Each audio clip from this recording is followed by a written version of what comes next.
नमस्कार। स्वस्थ जीवन लाइव फोन इन कार्यक्रम में आप सभी दर्शकों का एक बार फिर से स्वागत है, अभिनंदन है। प्रिय दर्शकों, आज इस कार्यक्रम के माध्यम से हम चर्चा करेंगे कोविड संक्रमण और कार्डियोवैस्कुलर डिसऑर्डर के बारे में। और इसी विषय पर चर्चा और उसको समाधान को लेकर आज हमारे बीच सादर आमंत्रित हुए हैं इंदिरा गांधी आयुर्विज्ञान महाविद्यालय एवं चिकित्सालय के कार्डियोलॉजी विभाग में बतौर आचार्य पद पर कार्यरत प्रोफेसर अरविंद कुमार कंदौरिया जी। डॉक्टर अरविंद जी, आपका इस कार्यक्रम में बहुत बहुत स्वागत है। Thank you. दर्शकों, आपकी जानकारी के लिए आपको साझा कर दें, जो कोई भी इस कार्यक्रम में अपनी किसी भी समस्या में जुड़े समाधान को लेकर हमारे साथ जुड़ना चाहते हों, वह हमारा दूरभाष नंबर नोट कर लें। हमारा दूरभाष नंबर रहेगा 0177-2800-177 और 2800-178। लगभग 3 वर्ष हो गए हैं कोविड की बात ही हम करते हैं। कोविड से कितनी मासूम जिंदगियों को मौत के घाट उतरना पड़ा, कितनी त्रासदियाँ हमें झेलनी पड़ी, कितना पैसे का इसमें इन्वॉल्वमेंट रही। और वैक्सीन को लेकर अगर ये अभियान, जो एक बहुत बड़ा अभियान छेड़ा गया, वो काफ़ी सफल रहा और उसके बाद ये नतीजे आए हैं कि अब जो मृत्यु दर है वो काफ़ी कम देखी गई है। पर अगर कोविड संक्रमण हम की बात करें तो संक्रमण अब आजकल जिस तरह से हम बात कर रहे हैं, ओमिक्रॉन जो स्ट्रेन आया, अभी उसकी पुष्टि शायद हमारे हिमाचल में नहीं हुई है, पर जिस तेज़ी और रफ्तार से ये संक्रमण बढ़ता हुआ नज़र आ रहा है, तो उपेक्षा यही की जा सकती है कि हो सकता है कि ये शायद ये नया स्ट्रेन हो जिसकी इन्फेक्टिविटी बहुत ज़्यादा रही है। आप चूँकि एक सफल कार्डियोवैस्कुलर विशेषज्ञ के तौर पर प्रख्यात हैं, लगभग 22 सालों से ज़्यादा आपका अनुभव है इंदिरा गांधी आयुर्विज्ञान में, जो आप बहुमूल्य सेवाएं प्रदान कर रहे हैं, तो इस कोविड में आपको क्या लगता है जो कार्डियोवैस्कुलर डिसऑर्डर जो कॉम्प्लिकेशंस के रूप में सामने देखी गई है, वो क्या क्या है? डॉक्टर विमल भारती, आप बहुत अच्छा टॉपिक आज डिस्कशन के लिए है। कोविड-19 जो बीमारी है ये मुख्यतः फेफड़ों को इन्वॉल्व करती है, परंतु जब ये सीवियर फॉर्म में आती है तो बॉडी का कोई भी हिस्सा जो है इससे अछूता नहीं रहता है। इसमें हृदय, हार्ट और उससे रिलेटेड जो वाहिनी, जो एओर्टा और उसकी ब्रांचेस हैं, वो भी शामिल हैं। परंतु जो कार्डियोवास्कुलर डिजीज़ हम पहले जो आपने बताया है कार्डियोवास्कुलर डिजीज़ क्या होती है, तो मैं ये स्पष्ट करना चाहता हूँ कि हृदय वहाँ से निकलने वाली जो वेसल होती है जिसको एओर्टा कहते हैं, और उनकी ब्रांचेस में जो बीमारियाँ होती हैं उनको कार्डियोवास्कुलर डिजीज़ कहते हैं, जिसमें कोरोनरी हार्ट डिजीज़ आता है, हाइपरटेंशन आता है, हार्ट फेलियर आता है, अरिथमियाज आते हैं, किसी पेशेंट को लकवा हो गया वो बीमारी आती है, या किसी की टांगों की नसों में रुकावट आ गई है जिसको पेरिफेरल वास्कुलर डिजीज़ कहते हैं वो आती है, या कुछ लोगों में वेल्व्स जो होते हैं वो ख़राब हो गए होते हैं, या उन्हें पैदाइशी ही कुछ हार्ट की बीमारियाँ होती हैं। इन सभी बीमारियों को हम एक ग्रुप में इंक्लूड करते हैं जिन्हें कार्डियोवास्कुलर डिजीज़ कहते हैं। कोविड-19 जो मुख्यतः फेफड़ों की बीमारी है, जब ये हार्ट को इन्वॉल्व करती है और उस पेशेंट को ऑलरेडी दिस कार्डियोवास्कुलर डिजीज़ नहीं है, इन पेशेंट्स की आउटकम कंपैरेटिवली ठीक होती है। परंतु जिन पेशेंट्स को ऑलरेडी कार्डियोवास्कुलर डिजीज़ है, उनमें कोविड हो जाए तो उनको ये मॉर्टेलिटी और मॉर्बिडिटी जो है वो बहुत ज़्यादा होती है। यहाँ तक ये देखा गया है कि जिन्हें कार्डियोवास्कुलर डिजीज़ नहीं है और उन्हें कोविड हो जाए, उनकी मृत्यु दर जो है जस्ट 1% है, जबकि जिनमें कार्डियोवास्कुलर डिजीज़ है वो 20% तक की पेशेंट जो हैं वो उनकी मृत्यु हो सकती है। तो इसलिए जिन पेशेंट्स को कोविड है, कार्डियोवास्कुलर डिजीज़ ऑलरेडी है और हार्ट की इन्वॉल्वमेंट हो गई है, उन्हें डेफिनेटली हमें बहुत ही सीरियसली एज वेल एज बहुत इंटेंसिवली ट्रीटमेंट देनी चाहिए। तो देखिए, कोविड-19 ने हमें काफ़ी कुछ सिखाया भी है और ये कई चीज़ों का सूचक भी बनकर सामने आया है।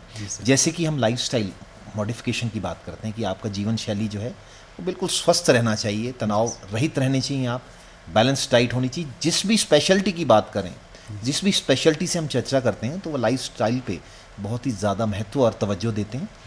आपके अनुसार कार्डियोवैस्कुलर डिसऑर्डर्स, जैसे आपने बताया कि पोस्ट कोविड कॉम्प्लिकेशन में बहुत कॉम्प्लिकेशन देखी गई कार्डियोवैस्कुलर के रूप में, पर अगर किसी का लाइफस्टाइल ठीक है और वो उन सभी चीज़ों से अपने जितने भी पैरामीटर को अनुकूल रखता है, किसी कारणवश अगर वो ब्लड प्रेशर, रक्तचाप, उच्च रक्तचाप से ग्रसित है, या पहले कोई हार्ट की प्रॉब्लम हो चुकी है, हृदयघात हो चुका है, या इस तरह से कोई भी और जो हार्ट की जो समस्याएं रही हैं, अगर वो अपने सारे पैरामीटर्स को अनुकूल रखता है, अपनी टाइम टू टाइम अपनी जो जांच है उसे नियमित रूप से कराता है, अपने पैरामीटर जो निर्धारित किए जाते हैं उनको अगर वो नियंत्रण में रखता है, तो शायद कॉम्प्लिकेशन से बच सकता है। अब एक बात आती है हाई रिस्क ग्रुप की। जी। आप कहते हैं कि हाई रिस्क ग्रुप हैं जो कि चाहे वो हार्ट है, चाहे लिवर है, किडनी है, अल्कोहलिक है, ओबेसिटी है, किसी की किसी कारणवश इम्यूनिटी कम है, तो ऐसे वो हाई रिस्क ग्रुप्स कौन से जिनको आइडेंटिफाई करना ज़रूरी है और उनको सचेत और सजग रहना अति आवश्यक बन जाता है कि अभी कोविड से हमें काफ़ी आगे तक लड़ना है। जी, आपने काफ़ी बहुत ही अच्छा क्वेश्चन पूछा है, क्योंकि आपने देखा होगा कि अभी जो बूस्टर डोज जो हमारे यहाँ वैक्सीनेशन की स्टार्ट की गई थी, तो उसमें हम जो फ्रंट फाइटर्स हैं, फ्रंट रनर्स हैं, उनके लिए या जो हाई रिस्क ग्रुप के लिए जो है इनिशियली जो है हमने स्टार्ट की थी। तो इन हाई रिस्क ग्रुप में एक्चुअली प्रॉब्लम ये होती है कि ये हाई रिस्क ग्रुप हम इनको इसलिए कहते हैं कि इन लोगों को यदि कोविड की इन्फेक्शन हो जाए तो इनमें जो कोविड की जो सिवियरिटी होती है वह बहुत ज़्यादा होती है और इनमें मोर्टेलिटी और मॉर्बिडिटी बहुत ज़्यादा होती है।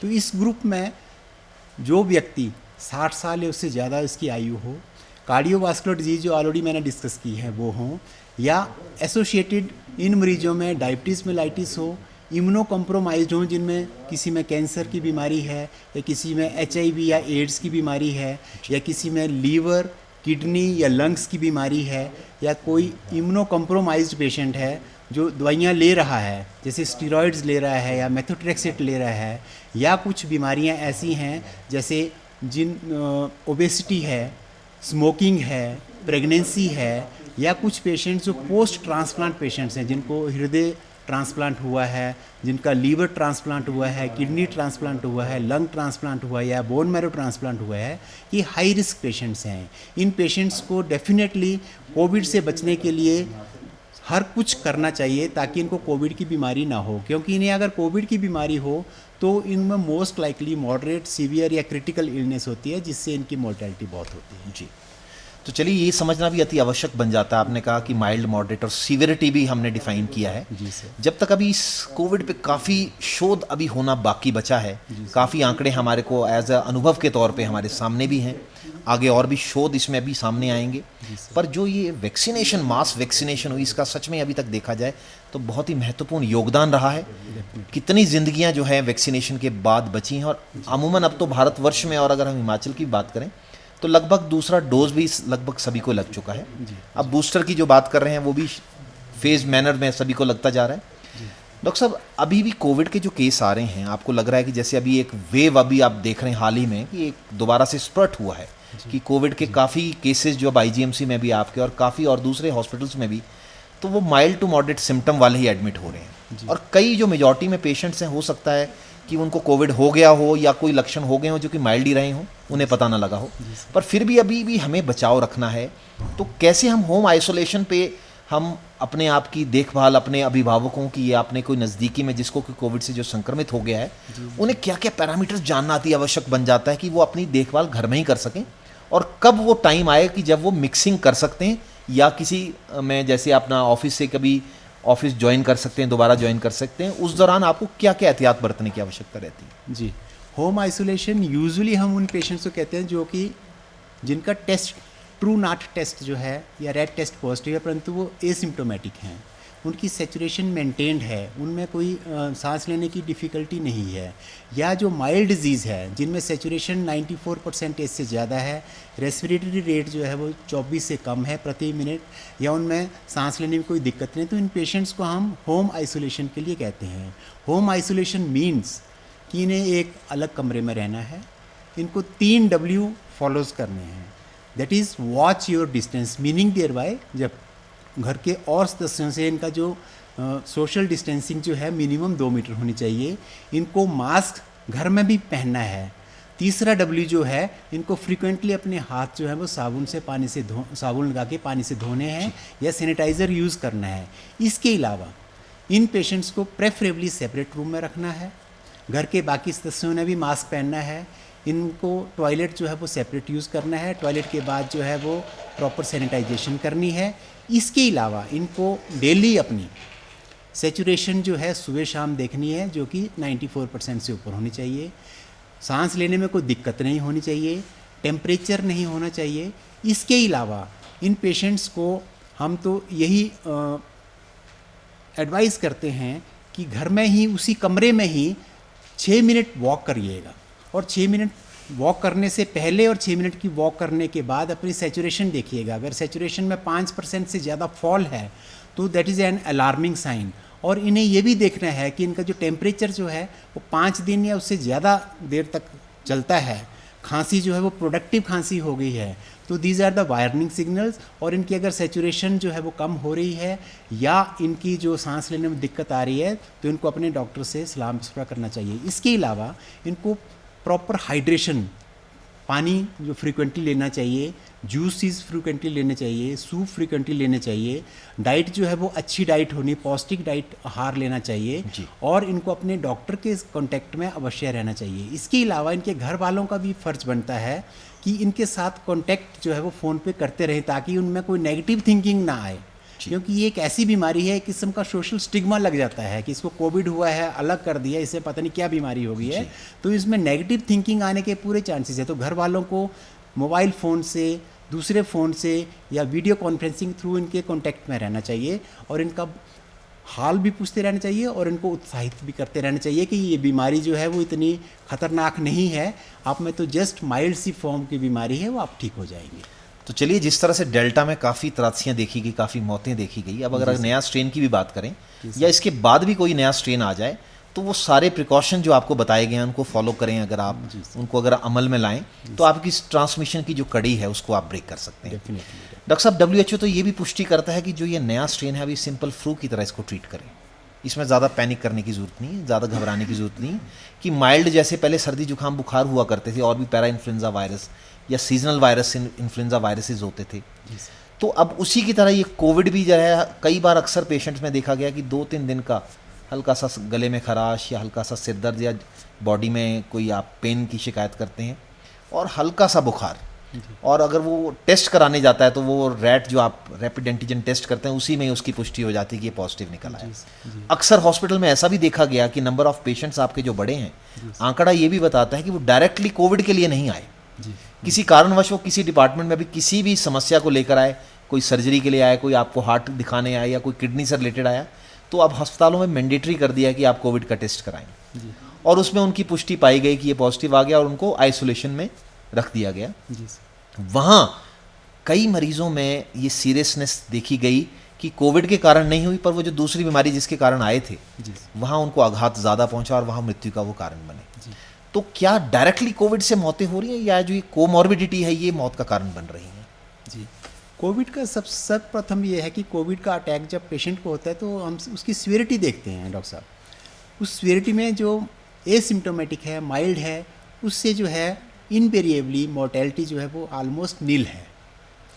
जो patients moderate to severe to critical illness में पहुंचते हैं वो 20% के आसपास लोग होते हैं। 80% के लोग जो हैं वो बिल्कुल ठीक हो जाते हैं। उनको घर में होम आइसोलेशन है और सिंपल एंटीपायरेटिक का कोई टैबलेट दे दिया, अगर उनको खांसी हो रही तो एंटीटेस्टिव दे दिया, या उनको गले में खराश हो रही तो एंटी एलर्जिक दे दिया। इसके अलावा और कोई दवाई जैसे आइबरमेक्टिन, हाइड्रोक्सीक्लोरोक्विन, कोई एंटीबायोटिक ये नहीं देनी है, जस्ट सिम्टोमेटिक ट्रीटमेंट देनी है।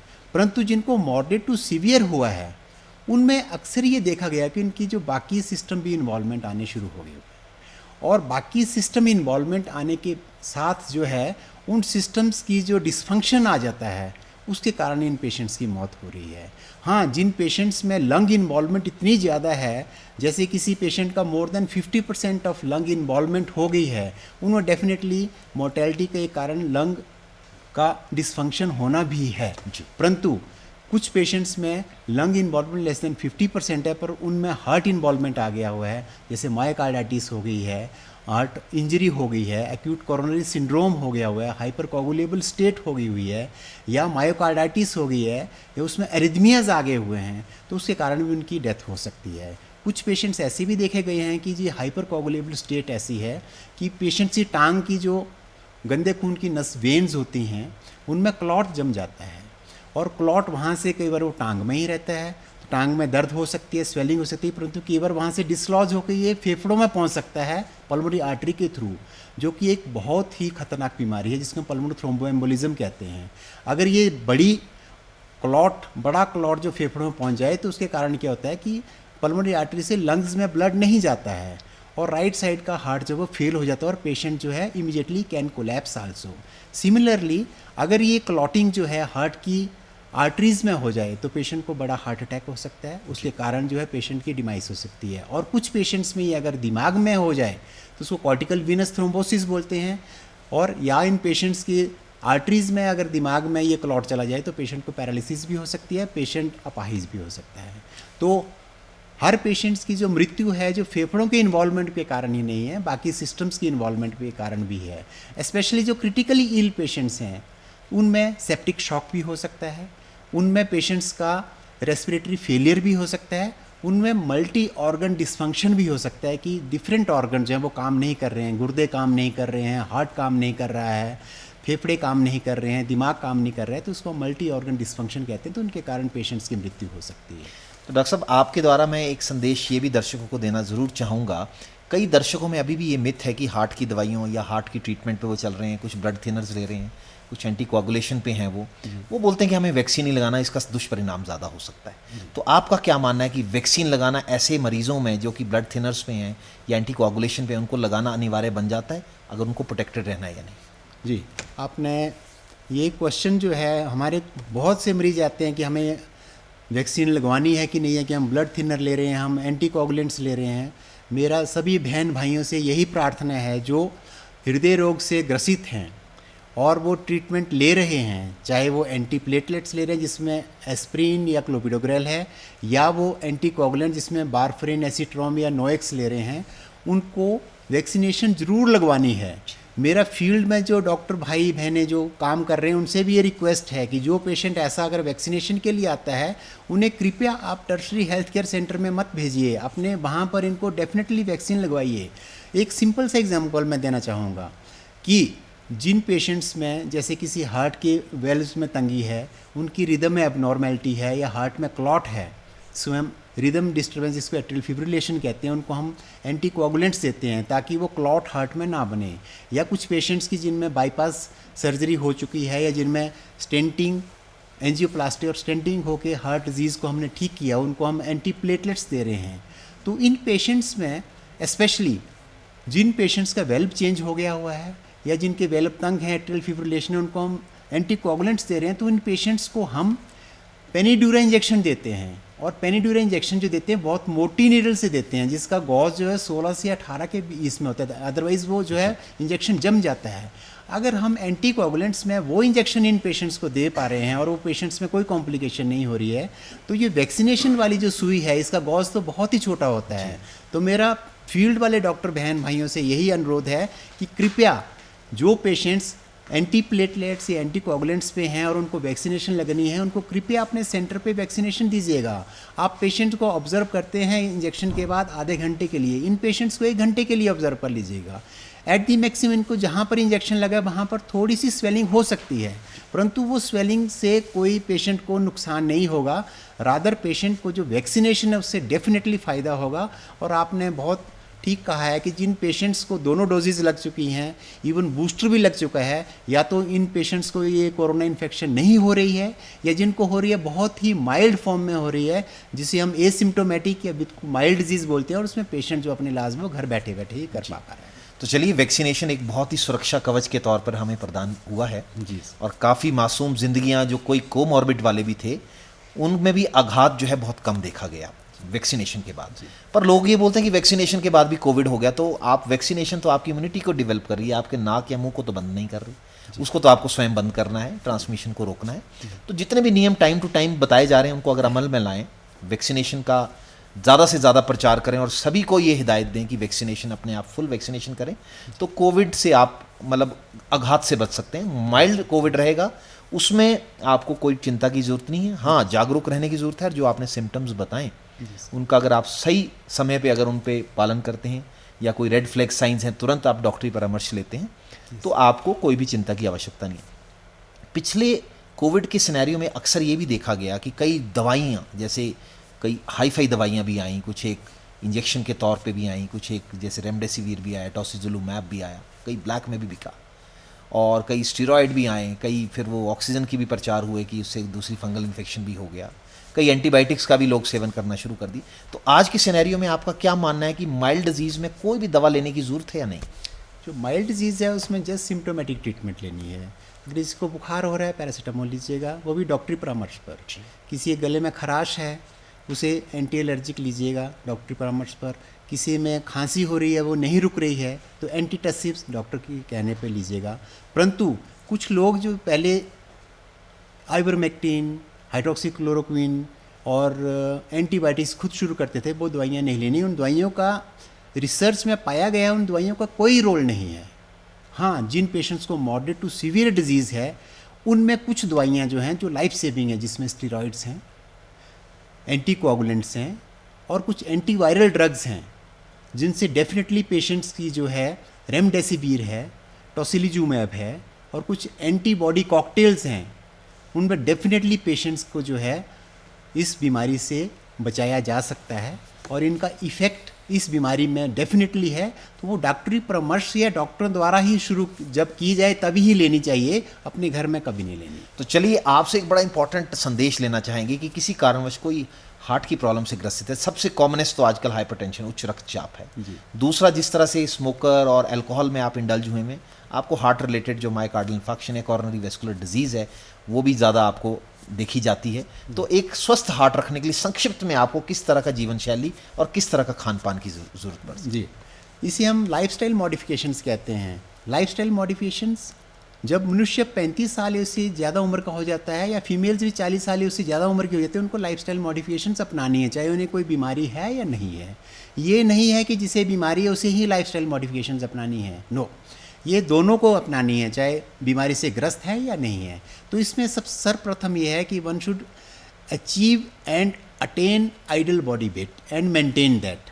तो इसका एक सिंपल सा फॉर्मूला है, योर हाइट इन सेंटीमीटर्स -100, उसमें 5 kg प्लस या माइनस करिए, उतना आपका वेट होना चाहिए। ये आपने अचीव करना है और उसको मेंटेन करना है। इसके अलावा स्मोकिंग किसी भी फॉर्म में नहीं लेनी है। अल्कोहल हो सके तो इसे टोटली अवॉइड कीजिएगा, अगर नहीं अवॉइड कर सकते मॉडरेशन में लेनी है। नमक ज़्यादा नहीं लेनी है। Frequent intake of fruits and vegetables, fresh fruits, fresh vegetables. और अगर कोई बीमारी किसी पेशेंट को है तो उन्हें उसका उपचार करना है। हाइपरटेंशन है तो उसे कंट्रोल में रखना है, डायबिटीज़ है उसे कंट्रोल में रखना है, डिसलिपिडीमिया उसे कंट्रोल में रखना है और डॉक्टरी परामर्श अवश्य लेना है। इससे आपका जो जीवन है वो स्वस्थ रहेगा। आप एक स्वस्थ राष्ट्र का निर्माण कर पाएंगे और स्वस्थ राष्ट्र होगा तो डेफिनेटली हम प्रगति के पथ पर दुनिया को राह दिखा सकते हैं। सकारात्मक सोच और साथ में टेंशन, तनाव मुक्त। जी सर। तो ये बहुत अच्छी लाइफस्टाइल आपने बताया। डॉक्टर साहब, समय के अभाव है, आज आप हमारे इस कार्यक्रम में और बहुत महत्वपूर्ण जानकारी हमारे दर्शकों से साझा कर उन्हें लाभान्वित किया। मैं तमाम दर्शकों की ओर से आपका धन्यवाद करता हूँ। तो दर्शकों, ये था हमारा आज का कार्यक्रम। उम्मीद करते हैं आपको ज़रूर पसंद आया होगा। अगली बार हम फिर मुलाकात करेंगे एक नई समस्या और एक नए विशेषज्ञ के साथ। तब तक के लिए आज्ञा दीजिए। नमस्कार। नमस्कार।